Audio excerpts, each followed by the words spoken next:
نحمدہ ونصلی علی رسولہ الکریم۔ السلام علیکم ورحمۃ اللہ وبرکاتہ۔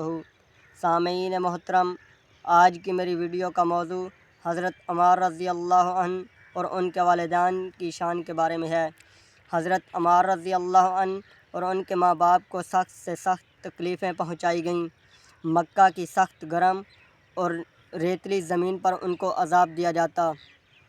جب حضور صلی اللہ علیہ وسلم کا ان کی طرف سے گزر ہوتا تو حضور صلی اللہ علیہ وسلم ان کو صبر کی تلقین کرتے اور حضور صلی اللہ علیہ وسلم ان کو جنت کی بشارت سناتے۔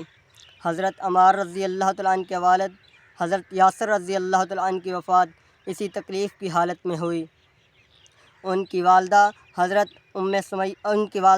سمیہ رضی اللہ تعالیٰ عنہ اور ان کو ابو جہل ملعون نے ان کی شرمگاہ پر برچھا مارا، جس کی وجہ سے وہ بھی شہید ہو گئیں۔ اسلام سے نہیں ہٹیں، حالانکہ بوڑھی تھیں، ضعیف تھیں، لیکن اس بد نصیب کو کسی چیز کا بھی لحاظ نہ رہا۔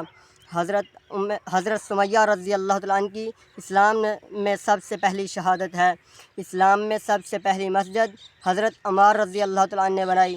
جب حضور صلی اللہ علیہ وسلم ہجرت فرما کر مدینہ میں تشریف لے گئے تو حضرت عمار رضی اللہ تعالیٰ عنہ نے کہا کہ رسول اللہ صلی اللہ علیہ وسلم کے لیے کوئی سائیدار مکان بنانا چاہیے، جس میں حضور صلی اللہ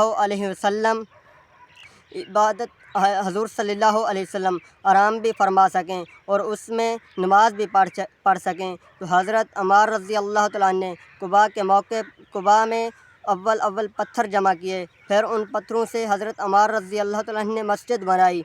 حضرت عمار رضی اللہ تعالیٰ عنہ نہایت جوش سے لڑائی میں شریک ہوتے تھے۔ حضرت عمار رضی اللہ تعالیٰ عنہ نے ایک مرتبہ مزے میں آ کر کہا کہ آج میں اپنے دوستوں سے ملوں گا، یعنی حضرت محمد صلی اللہ علیہ وسلم اور صحابہ رضی اللہ عنہ سے جا کر ملیں گے۔ اتنے میں حضرت عمار رضی اللہ تعالیٰ عنہ کو پیاس لگی۔ انہوں نے کسی سے پانی مانگا تو انہوں نے حضرت عمار رضی اللہ تعالیٰ عنہ کے سامنے دودھ کر دیا، تو حضرت عمار رضی اللہ تعالیٰ عنہ نے وہ دودھ لے کر پی لیا، اور دودھ پینے کے بعد حضرت عمار رضی اللہ تعالیٰ عنہ نے کہا کہ میں نے حضور صلی اللہ علیہ وسلم سے سنا تھا کہ حضور صلی اللہ علیہ وسلم نے کہا کہ تو دنیا میں آخری چیز دودھ پیے گا۔ اس کے بعد حضرت عمار رضی اللہ عنہ شہید ہو گئے۔